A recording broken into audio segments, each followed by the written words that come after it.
Tantor Audio, a division of Recorded Books, presents A Wolf at the Schoolhouse Door, The Dismantling of Public Education and the Future of School, by Jack Schneider and Jennifer Berkshire, narrated by Suzie Althens.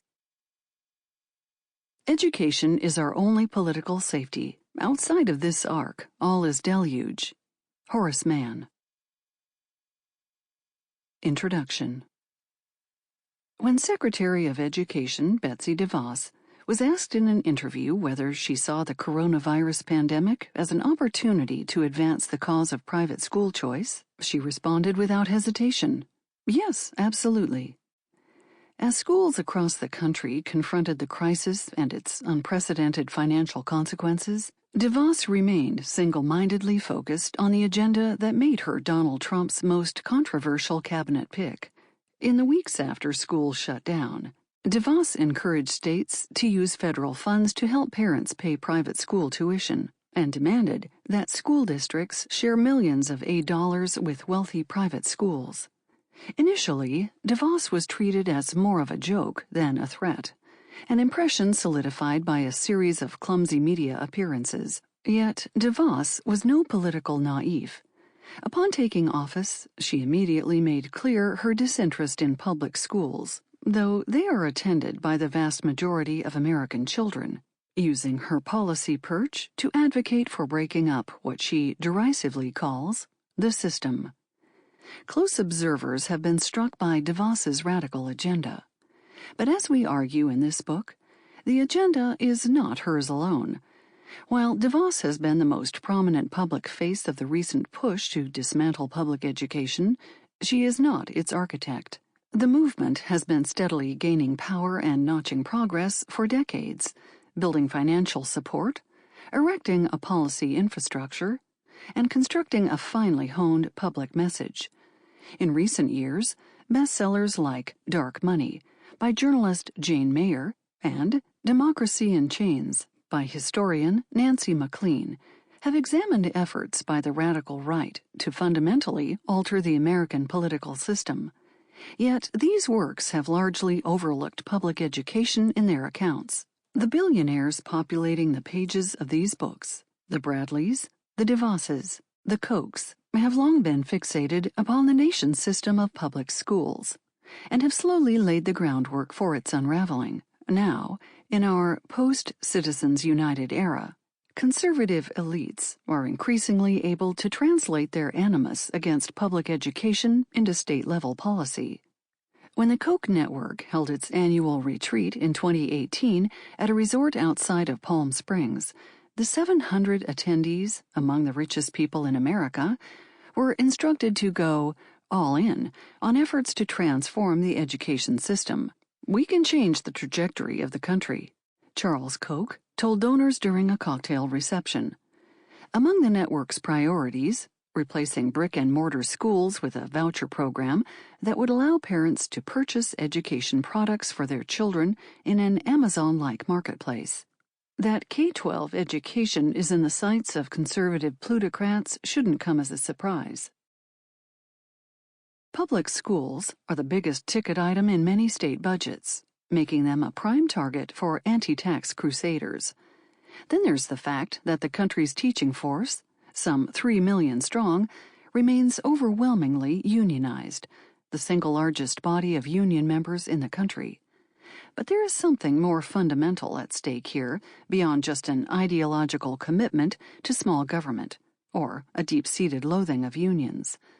As political economist Gordon Lafer notes, education is the one remaining public good to which most Americans still believe we are entitled to by right of citizenship. Back to the Future. This book began in response to a puzzling question. Why had conservative policy ideas, hatched decades ago and once languishing due to a lack of public and political support, suddenly roared back to life in the last 5 or so years? Take, for example, the idea of private school vouchers, the ignominious origins of which can be traced to the backlash against court-ordered desegregation, when state and local governments across the South paid for white citizens to send their children to private schools. With the exception of a brief and ill-fated push by the Reagan administration, vouchers had slowly faded from the conservative policy agenda. So, what explained their return as a disruptive innovation? In the spring of 2019, DeVos unveiled an ambitious new school choice initiative. At the center of the effort was a proposed $5 billion fund, providing individuals and corporate donors with a dollar-for-dollar tax credit for giving to scholarship programs that help families pay for tuition at private schools, homeschooling expenses, and other education services. But while the hashtag education freedom was new, the rest of DeVos's agenda was a ripped-from-the-80s retread. More than 3 decades earlier, her predecessor, Ronald Reagan's controversial Secretary of Education William Bennett, also pitched tax credit scholarships, along with school vouchers for low-income parents. Even education savings accounts, which let parents spend state education dollars on an array of what DeVos terms education options, date back to the Reagan era. As we began to explore other policies favored by conservative hardliners, market-based school choice, for-profit schools, virtual schooling, and the rollback of regulations, we noticed a similar pattern. Schemes that had first emerged as policy pipe dreams had been carefully stripped of their ideological underpinnings. Repackaged as new ideas and accompanied by high-minded rhetoric, they've taken on new life. The ideological origins of these proposals have been largely forgotten, as have the battles fought over them. Meanwhile, the true believers have been building donor networks, cultivating political alliances, developing policy infrastructure, and crafting road-ready legislation. Today's target is the system, a catch-all intended to conjure up waste, red tape, and soul-crushing bureaucracy. Yet the aim goes much deeper, striking at the core principles animating taxpayer-supported education. Indeed, the very idea of public education as a common good is depicted as an impingement on the freedom of individual students and their parents. You can't have a one-size-fits-all system for every child's particular needs, said Mary Fallon, the former governor of Oklahoma, in a promotional video for the conservative Heritage Foundation, touting education savings accounts. We need to break down the system so each kid is treated as a unique entity, pronounced Frank Edelblue, New Hampshire's education commissioner. Lawmakers, state officials, think tanks, and advocacy groups endlessly repeat such claims about the shortcomings of the existing system, hiding their radically conservative vision of schooling beneath banally familiar language.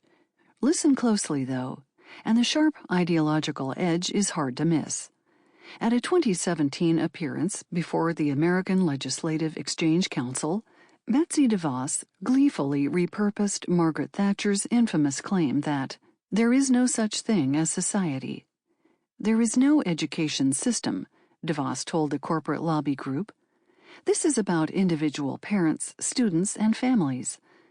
The current sales pitch for pulling apart public schools even comes with an invented history. Schools, we are told, were modeled on factories, which trained students to work on the assembly line. Even as the U.S. economy has transformed, schools have continued to batch process students for jobs that no longer exist. None of this is really true, of course. Schools were not modeled on factories. Student experiences in school are not uniform, and most of today's jobs will, according to predictions, still exist a generation from now. But the conservatives' aim here isn't to offer a history lesson. Indeed, this fabricated version of the past is designed to leverage anxiety among parents about the economic prospects of their children. Falling wages, fear of automation, the so-called skills gap, all of this can be used to make the case for a radical overhaul of public education, driven by a conservative agenda. The Reagan-era push to implement school vouchers produced an avalanche of backlash.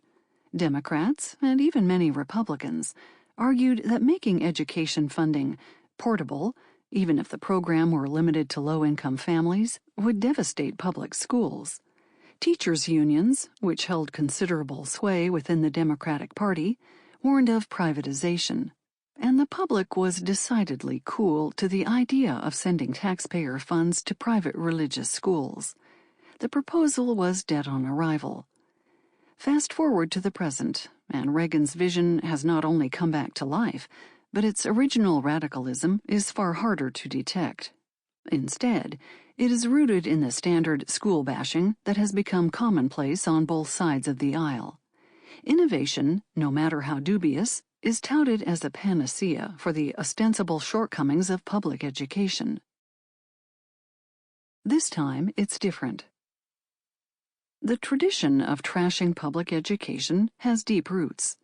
Claims that schools were failing and required drastic intervention date back to the 1820s, with complaints from school reformers about poor teachers, low standards, and incompetent school boards. Policy elites have long made their case for change by slamming the status quo. During the past several decades, however, the rhetorical assault on America's public schools has intensified. The 1983 publication of the A Nation at Risk report, with its dire talk of a rising tide of mediocrity, is credited by scholars and policymakers as a watershed moment, ushering in a newly strident discourse about public education. Since then, a national discussion about failing schools, increasing in intensity, but abstract in focus, has shaped public understanding about the state of education in the United States. As polling has documented, Americans have developed more and more negative views of the nation's schools, even while continuing to feel positively about the education their own children are receiving. Of course, even the fiercest critics have generally found something redeemable in the broad contours of American public education. Consider, for example, the free market economist Milton Friedman, who first proposed the idea of taxpayer-funded school vouchers. Even as Friedman made the case for an approach that, as he argued, would gradually replace public schools with private ones, he still insisted on the idea of public education as a public good. The gain from the education of a child accrues not only to the child or to his parents, but other members of society, wrote Friedman in his seminal 1955 article about vouchers. A stable and democratic society is impossible without widespread acceptance of some common set of values, and without a minimum degree of literacy and knowledge on the part of most citizens. Likewise, the unlikely assemblage of billionaire philanthropists, charter school proponents, big city mayors, and civil rights groups, a coalition instrumental in shaping the discourse about what's wrong with public schools, remains committed to public education in some form. While education reform is a baggy, ill-defined concept that means both everything and nothing, it mostly focuses on transforming the governance structures of schools. Market advocates and their close cousins, the neoliberals, push for privately run schools with merit pay for teachers because they maintain that the private sector is a more efficient delivery mechanism. The Silicon Valley-style disruptors want to move education online and free it from what they call friction, the myriad rules and regulations that govern schooling.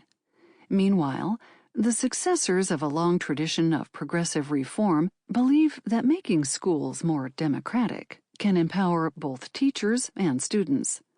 But as we argue in the chapters that follow, the present assault on public education represents a fundamentally new threat, driven by a new kind of pressure group. Put simply, the overarching vision entails unmaking public education as an institution.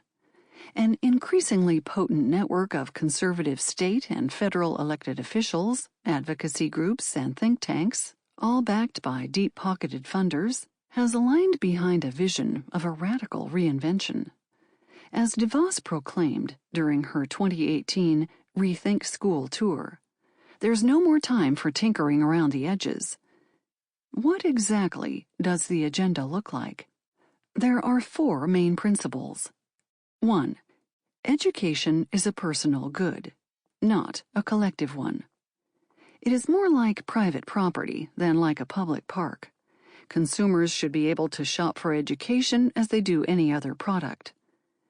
2. Schools belong in the domain of the free market, not the government. They should be under the purview of personal preference and choice, not regulation and oversight. The role of the state should be as minimal as possible. 3. To the extent that they are able, consumers of education should pay for it themselves. The cost of schooling should not be distributed across society, except to provide a rudimentary education for those in poverty. 4. Unions and other forms of collective power are economically inefficient and politically problematic. They represent an ideological and practical obstacle to a radical free market agenda. Their power should be limited or challenged, and, when possible, they should be prevented from forming in the first place. In state after state, these principles are being enacted into law and policy, often behind closed doors and away from public scrutiny. Some degree of secrecy or opacity is key, because Americans have consistently supported public education over the decades.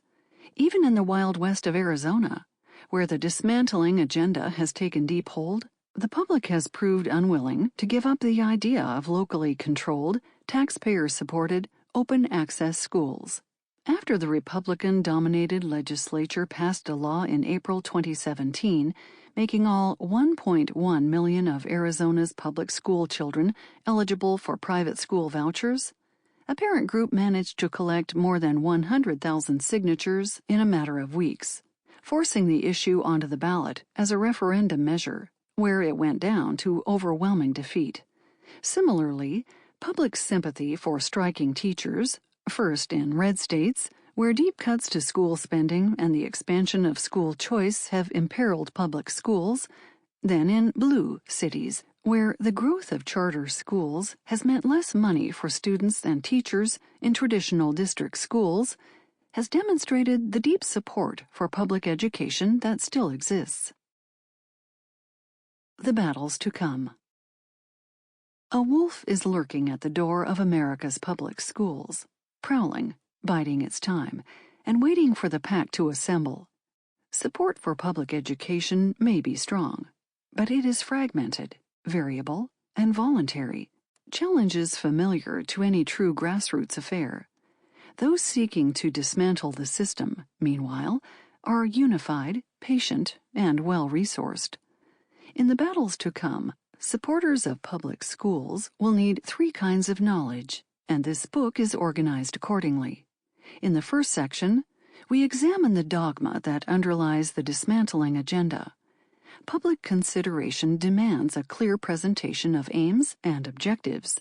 Yet the drive to unmake public education has been masked by linguistic feints and purposeful abstraction, designed to hide the principles at its core. In service of reasoned debate and deliberation, then, we trace these ideas from their roots, clarifying the ideology at the heart of this movement. The second part of this book looks closely at the changes already in motion. Being broadly familiar with the animating spirit and aims of this movement is one thing. Knowing how it takes form in public policy and the law is another. In order to advance public understanding of the dismantling agenda, the center section of the book examines the core policies of the dismantlers' effort. In the third and final section of the book, we explore possible futures. A prospective view is essential for evaluating present policy, as policy is inherently the work of future making. Following these efforts to their logical conclusion, we survey the landscape of a system dismantled. Our intention in writing this book is not a subtle one. We are sounding an alarm. The diagnosis we issue is not in service of our own policy aims. We are not peddling a treatment. Our goal, instead, is to incite a public reckoning on behalf of the millions of families presently served by the American educational system, and the many more who stand to suffer from its unmaking. After all, what does it take to frighten away a wolf? Shouting, making noise, and standing tall. 1. Private values. Private school. The very words evoke distinction. Elegant, ivy-covered buildings dotted among quiet woodlands and lush green playing fields. Scenes like these speak to our most romantic notions about education. And when one glances at the colleges attended by graduates of America's top private schools, prestigious institutions that so often capture the popular imagination, it can be easy to conclude that public education is a pitiable alternative. When Americans think of private schools, they often envision a place like Phillips Academy in Andover, Massachusetts, which has a $1 billion endowment and annual tuition of close to $50,000. They picture public schools, but better, stronger students, statelier facilities, and superior academics. The more representative image, however, might be a small school run out of the basement of a church or occupying a strip mall storefront. As for the Dead Poets Society-style depiction of a distinguished educator engaging his blazer-clad charges in a mansion-like setting, well, that's mostly the stuff of Hollywood. Since private schools don't require their teachers to be certified, they are largely untrained. And because private school finances are constrained by tuition revenue, an amount that families pay on top of their property taxes that are already funding public education, most private schools are cash-strapped and plain-featured. In fact, the fastest-growing segment of the private school market is decidedly down-market. Fly-by-night Christian schools that accept publicly funded vouchers. Nor is there much truth to the popular conception that private schools are better than their public counterparts. Some private schools do produce impressive lists of college acceptances, and many boast impressive average test scores. But the achievement of students at elite schools generally indicates more about the families and the neighborhoods of the students than it does about schools. The private schools with the most extraordinary results are usually those with students from extraordinary privilege, young people who are likely to succeed academically wherever they are enrolled in school. In fact, according to research, when family background characteristics, like wealth, are taken into account, public schools may even outperform their private counterparts. Yet most Americans are convinced that private is a mark of distinction. According to polling by Gallup, roughly 3/4 of Americans believe that private schools provide a good or excellent education. By contrast, less than half of respondents express such positive views of public schools. Some of this perceptual divide certainly owes to marketing, which private schools use to their advantage, and which public schools generally don't engage in at all. Public perceptions, additionally, can be attributed to the markers that some private schools cultivate in their brochures in an effort to send the right signals. Investments in facilities, for instance, or technology, that may do little to strengthen academic programming, but which easily grab parents' attention. Still, consumer psychology may be the most useful way of understanding what's happening here. As the marketing industry well understands, people disproportionately value products that they perceive to be scarce. Consider a must-have celebrity accessory, the Birkin bag. Made by the French designer Hermès, this high-end handbag can cost as much as $300,000. And though top-grade leather and other luxury materials are certainly part of the product's makeup, what really makes it synonymous with wealth is its exclusivity. Birkin bags are produced and distributed on an extremely limited basis. In other words, scarcity drives the perception of quality. While schools obviously differ from luxury leather goods, the perception of scarcity is a big part of why Americans prize private schools. Anyone can send their child to a public school, but only a minority of parents, roughly 10%, send their children to private schools. Therefore, parents who opt out of the public system are not only choosing to invest their own dollars in private education, but also joining a small and select group. No wonder people view private school enrollment as a status symbol. Those favorable opinions about private school education, however untethered from reality they may be, mean that policy proposals to extend the benefit of private schooling to everyone are generally popular. Only about half of public school parents would stick with a public school if they were offered public funds to send their child to a private school. Whether they believe the hype or want their child instructed in a particular religion or worldview, many parents would be happy to enroll their children in a school that charges tuition, if only tuition were free. Private aims versus public goods. When Betsy DeVos visited a pair of private Jewish schools in New York City in the spring of 2018, she raised more than a few eyebrows. The ultra-Orthodox schools, known as yeshivas, are controversial because they emphasize religious studies, often at the expense of teaching students basic skills in English, math, history, and science. The city launched an official investigation in 2015 after a community group alleged that students at many of the yeshivas were being denied a basic education and were leaving school without the skills needed to function outside their religious communities. But DeVos was unconcerned. "Great that you're learning such important things," she told a classroom of third graders, boys, who were learning the correct order in which to say their prayers before eating, at an all-male yeshiva in Far Rockaway. Since No Child Left Behind was signed into law in 2002, our national debate about what makes a good school has focused overwhelmingly on standardized test scores in math and English.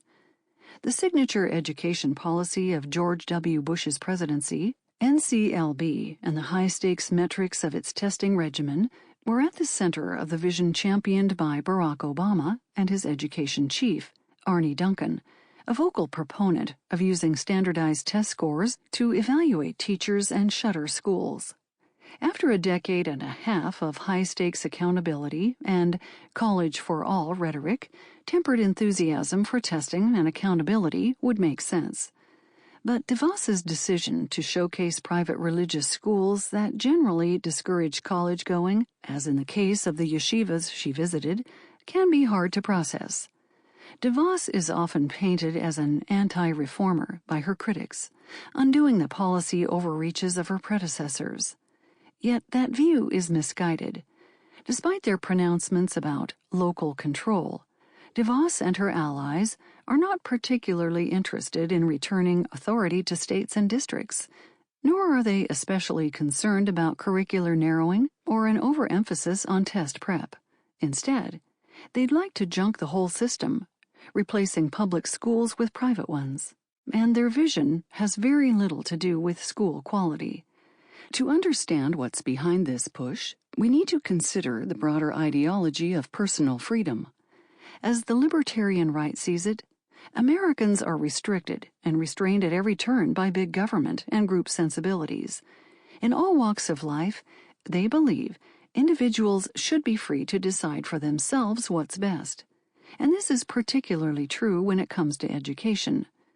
Freedom, of course, can be interpreted a number of different ways.